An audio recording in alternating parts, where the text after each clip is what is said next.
నమస్తే రమగారు. నమస్తే జయ. రమగారు, వ్యక్తులు బాగుంటేనే సమాజం బాగుంటుంది. వ్యక్తుల్లో తేడా ఉంది, దుర్గుణాలు ఉన్నాయి, సమాజం కూడా ఆటోమేటిక్గా ఒకరి నుంచి ఒకరికి స్ప్రెడ్ అయ్యి మారిపోతుంది కదా.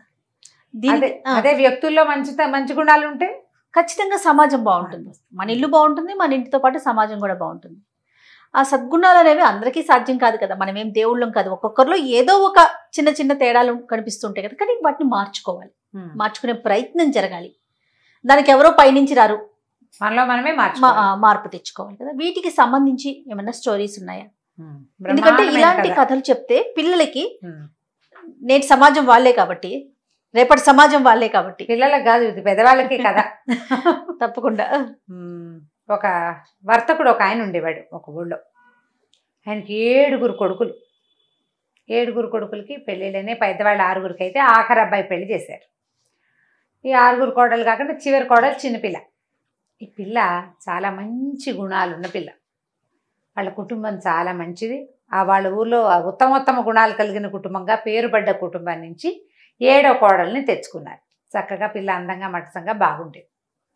అయితే ఏంటట, ఈరోజు ఏవో పని వాళ్ళు వీళ్ళు ఎవరి పనులు వాళ్ళు చేసుకునేవాళ్ళు. వర్తకులు కదా, వ్యాపారం కూడా నడిచేది బాగా. కొట్టేదో ఉంది వాళ్ళకి. మగ పిల్లలంతా కొట్టు వ్యవహారం చూసుకునేవాళ్ళు, వ్యాపారం సంగతులు. తండ్రి కొడుకులు వ్యాపారం చూస్తే అత్త కోడళ్ళు ఇల్లు వాకిలి గమనించుకునేవాళ్ళు అనమాట. వంట చేయాలి రోజు. నువ్వంటే నువ్వు అని కోడళ్ళంతా వాదించుకుంటూ ఉండేవాళ్ళు. వంతులు కోడళ్ళకి. ఈ వంతుల్లో నా వంతు వచ్చినప్పుడు, నాకు తలకాయ నొప్పిగా ఉన్నప్పుడు నువ్వు సహాయం చేయలేదు కాబట్టి, నీ వంతు వచ్చినప్పుడు నేను ఎందుకు చేయాలి, నేను బాగున్నా కూడా అని ఇలా వత్సందాలు పోయేవాళ్ళు. ఆ వంటకి ఎప్పుడు దీర్ఘాలే, సనుకోటాలే, చేసి అవతల పారేయటాలే, తగలబెట్టటాలే అవే ఉండేవి. మాడగొట్టటాలు అవి ఉంటూ ఉండేవి. అయితే చిన్న కోడలు కొత్తగా వచ్చింది కదా, అది చాలా చక్కగా ఉత్సాహంగా కాపురానికి రాగానే పొద్దున్నే స్నానం చేసేసి వంటగదిలో చేరేసరికల్లా అత్తగారిని, అమ్మాయి నువ్వు చిన్నపిల్లవి, నీ పైన 6 ఉన్నారు, ఎందుకే నీకు ఈ వంట పని, హాయిగా కులాసాగా ఉండు, గదిలోకి వెళ్ళు, నీ దారి నువ్వు ఆడుకో అంది. పిల్లలతో కబుర్లు చెప్పుకో అని చెప్పింది. చెప్తే అత్తగారు వెళ్ళంది, అయ్యో అదేంటండి, వంట చేసి మన వాళ్ళు 4కి పెడితే కదా, అసలు ఎవరికైనా పెట్టడం అనేది ఎంత పుణ్యకార్యం. బయట వాడెవడికో పెడితేనే పుణ్యం వస్తే, మన ఇంట్లో వాళ్ళకి చక్కగా వండి వడ్డిస్తే ఎంత పుణ్యం, ఎంత సేవ, భగవత్ సేవ. నేను చేస్తానండి అని పిల్ల బహుముచ్చటగా వంట చేసేసింది, అటు ఇటు చూడకుండా. అందరూ అబ్బా చిన్న కోడలు ఎంత బాగా వండింది అన్నారు. అత్తగారు అనుకుంది, మోసిని చిన్నపిల్ల, దీనికి భలే తెలుసు, నిజమే కదా, ఈ కోడలతో చేసినానేమిటి నేను, ఆ వంట ఏదో మనమే చేస్తే ఆ మంచి ఏదో నాకే వస్తుందని. మర్నాడు పొద్దున మూడో కోడలది వంట, 4వ కోడలు సహాయం. వాళ్ళిద్దరూ స్నానం పానం చేసి చక్కగా అలంకరించుకుని వచ్చేసరికి అత్తగారు వంటింట్లో గరిటె తిప్పుతుంది. అదేమిటండి అత్తగారు మీరు వచ్చారు, ఎందుకండి అన్నారు. ఈ లోపల పెద్ద కోడలు వచ్చి, అదేమిటి అత్తయ్య మీరు వంట చేయటం, మేము 6-7 ఉంటేను అనేసరికల్లా ఆవిడ ఏమంది, మీరు ఊరుకొండరా, సహాయం చేద్దురు కానిలే, ఇంత పెద్దదాన్ని అయ్యాను, నా చేత్తో వండి వడ్డించుకొనివ్వండి నా పిల్లలకి నా భర్తకిను అన్నది. అనేసరికల్లా వంట రోజు ఆవిడే చేసేయటం మొదలుపెట్టింది. వీళ్ళు అత్తగారు వంట చేస్తుంటే వత్సందాలు ఎట్లా పోతారు, పెద్ద ఆవిడ వంట చేస్తుంటే ఎవరు ఆ సమయానికి వస్తే వాళ్ళు సహాయం చేయటం మొదలుపెట్టారు. ఇక చిన్న కోడల్ని వంటలోకి రానివ్వాల. చిన్న కోడలు ఆలోచించుకుంది, ఏం పని చేయటల్లా మనం ఏదైనా చేద్దామని ఏం చేసింది, మూల తిరగలి పెట్టుంది. అదేం చేసింది, వంటింట్లోకి వచ్చి ఒక 4 సోలలు గోధుమలు తీసుకుని ఆ తిరగలు పట్టుకెళ్ళి గదిలో వేసుకుని దాంట్లో పోసి చక్కగా విసరటం మొదలుపెట్టింది. పిండి విసిరేసింది, ఇంత పిండి విసిరేసరికల్లా అత్తగారు చూసింది. ఏమిటి అమ్మాయి తిరగలు పెట్టి విసురుతున్నావు అంటే, అవునండి మీరేమో వంట చేస్తున్నారు, తిరగలు మాత్రం ఏమి తక్కువకి వచ్చిందో, అది పుణ్యమే కదండి, తిరగట్లో విసిరితే. ఇప్పుడు మెషిన్ పిండి తెప్పిస్తున్నారు రోజు మీరు, అదేమో వేడి ఒంటికి, మెషిన్లో ఏమవుతుంది, పిండి అంతా వేడెక్కిపోతుంది అంతే. ఇప్పుడు ఈ తిరగట్లో పిండి చలవ చేస్తుంది, ఎంత బాగుంటుందో. చక్కగా తిరగలు పెట్టి విసిరితే మనకు కూడా భగవత్ సాన్నిధ్యంలో ఉన్నట్టుంటుంది. సంసారము జీవితము ఆ రెండిటి మధ్యలో నలిగే జీవుడు పిండి ద్వారా వస్తే పిండి బయటకు వచ్చేసి జీవుడికి విముక్తి వచ్చినట్టు. ఎంత అద్భుతమైన క్రియ, చాలా పుణ్యం అండి, నన్ను చేయనివ్వండి అత్తగారు ప్లీజ్ అని అనేసరికి అత్తగారు, అవురా దీనికి ఎంత బాగా తెలుసు, తిరగలే కదా అనుకుని ఆవిడేం చేసింది, ఆ రాత్రి ఏమో చిన్న కోడలు విసిరిన పిండితోటి రొట్టెలు చేస్తే, రొట్టె ఎంత బాగుందమ్మా, ఇంత మృదువుగా ఉన్నాయి ఏమిటి రొట్టెలు అని అందరూ ఆశ్చర్యపోయారు. వాళ్ళు ఎక్కువ రొట్టెలు తినేవాళ్ళు. ఆ చేసిన పిండి అంతా రొట్టెలు చేస్తూ తినేశారు. ఇంకో రొట్టె అని అందరూ తలా 4 రొట్టెలు ఎక్స్ట్రా తిన్నారు. గట్టిగా లేవు, చాలా మృదువుగా ఉన్నాయి. మనకి తెలుసు చేత్తో విసిరిన పిండి రుచి వేరు. అవును. దాంతో సరే అత్తగారు ఏం చేసింది, ఆవిడ కూడా ఎక్కడి నుంచో తిరగలు తెప్పించుకుని చాట్లో పడేసుకుని విసరటం మొదలెట్టింది. కోడళ్ళు వచ్చి చూశారు, ఏమిటి అత్తగారు మీరు ఈ పని చేస్తారంటే, అమ్మాయి నన్ను చేసుకోనివ్వండి, ఇది పుణ్యకార్యం, పైగా తిరగట్లో విసిరిన పిండి ఒంటికి మంచిది, రాత్రి చూసాం కాదు అందుకని నేను చేస్తానండి. ఈ అత్తగారు విసురుతుంటే మనం మానటం ఏంటని అందరికీ పుట్టిళ్ళ నుంచి తిరగళ్ళు వస్తాయి. సారి ఇచ్చినప్పుడు తిరగలి, రోలు, రోకలి, కొంచెం అవన్నీ ఇస్తారుగా. తమ గదుల్లో మూల బారేసున్న తిరగళ్ళు దుమ్ములు దులిపారు కోడళ్ళంతా. ఇంత విసిరితే ఎంత పిండి వచ్చిందో అది తెల్లారేసరికి పొడి పిండి.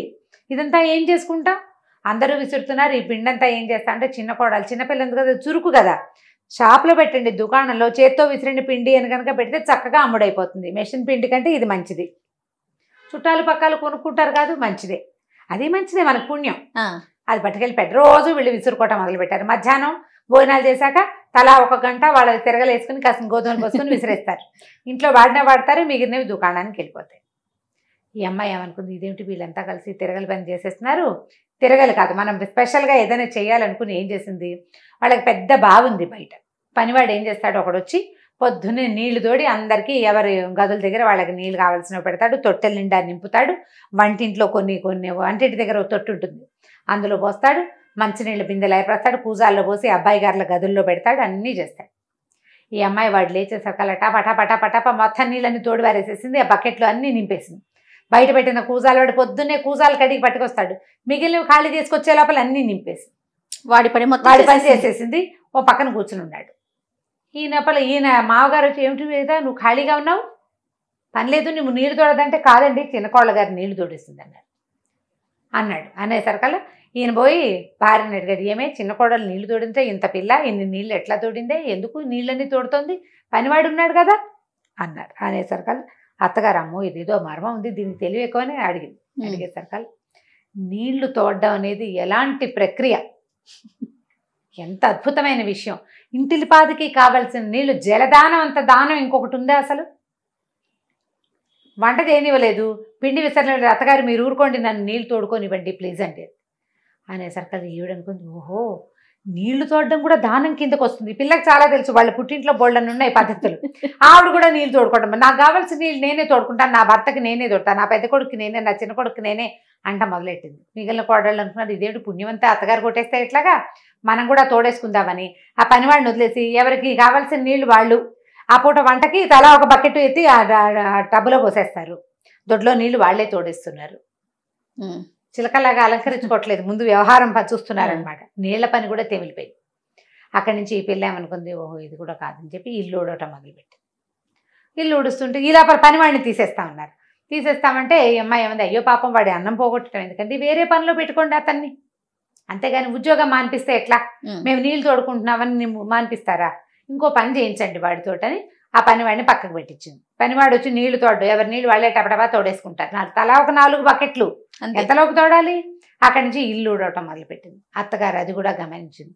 ఏమిటి అమ్మాయి అంటే, కాదు అత్తగారు, ఇల్లు శుభ్రంగా ఉంచడం అనేది మహత్తర కార్యం, అందరినీ జబ్బుల నుంచి రక్షిస్తాం మనం, అదెంత పుణ్యం. ఒక డాక్టర్కి ఎంత పుణ్యం వస్తుందో ఇల్లు ఊడ్చేవాడికి అంత పుణ్యం వస్తుందండి. సరే ఆవిడేమనుకుంది, నేను ఊడుస్తానని ఆవిడ చీపురు లాక్కుంది. మిగిలిన వాళ్ళంతా మీరు ఊడవటం ఏమిటండి, అలా వద్దు, ఎవరి గది వాళ్ళు ఊడ్చుకుందాం, ఎవరి పుణ్యం వాళ్ళు సంపాదించుకోవచ్చు హాయిగా, గొడవ లేదు. 5 నిమిషాల్లో గది ఊడవడం అయిపోతుంది. హాల్లో తలా పక్కకి తోసిస్తే గుమ్మం బయటికి వెళ్ళిపోతుంది, పనివాడు వాకిలు ఊడుస్తాడు, సరిపోతుంది. ఇల్లు ఊడ్చేసుకుంటున్నారు. ఈ ఇల్లు ఊడ్చే పని కూడా అమ్మాయి చేతిలో నుంచి, అది ఇల్లు మొత్తం ఊడ్చి పుణ్యం సంపాదించుకుందాం అనుకుంది పిల్ల. ఒక్క గదే ఊడొస్తే ఎంతలోకి అవుతుంది, పని లేదు మనకి. గిన్నెలు తోవడానికి కూర్చుంది. అత్తగారు గిన్నెల సమార్జనానికి కూడా వచ్చేసింది. ఆవిడ ఇది మంచి పుణ్యం, ఇప్పుడు బతికుండగా ఆవిడ ఏమంట మొదలెట్టింది, ఒరే ఇన్నాళ్ళు బతికాను పెద్ద నీకు ఉన్నంతకాలం ఉంటానా నేను, నన్ను సంపాదించుకోనివ్వండి రా పుణ్యము, మీరు తర్వాత చేసుకుందరు కానీ అని కోడళ్లతో చెప్పి మొత్తం గిన్నెలు తోవడానికి కూర్చుంది ఆవిడ. అయ్యో బాబు ఇది ఎట్లాగా మీకు సహాయం చేస్తాం, కనీసం ఎవరి కంచాలు, ఎవరి మొగుడు కంచాలు, ఎవరి పిల్లల కంచాలు తోమేసుకుందాం, గిన్నెలు సామూహికంగా తోమేసేద్దాం, పుణ్యం. గిన్నెలు తోమేశారు. అక్కడి నుంచి ఈవిడేం చేయడం మొదలుపెట్టింది, ఈ అమ్మాయి ఎవరైనా వాకిట్లోకి రాగానే ఒక గుప్పెడు బియ్యం తీసుకెళ్ళి వేయటం మొదలెట్టి. ఈవిడ అడిగింది, ఏమిటి అమ్మాయి అలా చేస్తున్నావు ఏమిటి అంటే, అది కాదండి ఇన్ని పనులు చేద్దామనుకున్నా మీరు ఏ ఒకటి చేయనివ్వట్లేదు, దానమైనా చేసుకొనివ్వాలి కదా, నన్ను దానం చేసుకొనివ్వండి. దానం చేస్తే అద్భుతమైన పుణ్యం. ఏ దానమో మీరు నన్ను చేయనివ్వట్ల, కనీసం నేను ఈ బియ్యము కాస్త గోధుమలు కొంచెం చారెడు గోధుమ పిండి ఎవరికైనా ఇస్తే అన్న పుణ్యం వస్తుందండి నాకు అనేసరికల్లా ఈవిడ ఏమనుకుంది, ఓహో దానం చేయాలి, సరేలే బియ్యాలు అవి అది ఎలాగో ఇస్తుందని ఈ సేటు గారికి ఉన్నారుగా భర్తకి చెప్పింది, ఏమంటే మీకు పని వాళ్ళు చాలామంది ఉన్నారు కదా కొట్లో, వాళ్ళందరికీ బట్టలు ఇస్తానండి నేను అంటే. ఆయన సంతోషించాడు. పని వాళ్ళకి బట్టలు ఇవ్వడం తన ఖర్చు, తన భార్య ఇస్తానంటే ఓకే, ఆవిడ దగ్గర బోళ్ళు బట్టలు ఉంటాయి ఇచ్చుకుంటుంది. సరే అందరికీ బట్టలు ఇచ్చారు.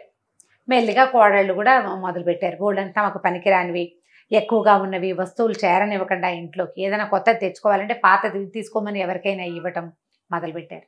వీళ్ళింట్లో నిరంతరము చకచకలాడుతూ ఎవరి పనులు వాళ్ళు చేసేసుకోవటం, పెద్దగా మాట్లాడుకోవటానికి మాట్లాడుకుంటారు, పోట్లాడుకునేందుకు అవకాశం లేదు, టైం లేదు. గోధుమ పిండి విసిరేస్తారు, కొట్లోకి వెళ్ళిపోతుంది. అమ్మిన డబ్బంతా మామగారు కోడళ్ళకి ఇవ్వడం మొదలుపెట్టారు. వీళ్ళ చేతుల్లోకి డబ్బులు వస్తున్నాయి, వీళ్ళు గుడికి గోపురానికి వాకిట్లోకి వచ్చిన ముష్టివాడికి దానం చేస్తారు. సంపద ఇతోధికంగా రావడం మొదలుపెట్టింది. సంపద రాదు మరి, ఇస్తుంటే వస్తూ ఉంటుంది కదా. చుట్టుపక్కల వాళ్ళ సమాజంలో ఈ శెట్టిగారి సమాజం జనం అంతా చూడడం మొదలుపెట్టారు, ఏమిటి వీళ్ళ ఇంట్లో ఏదో చేస్తున్నారు అని.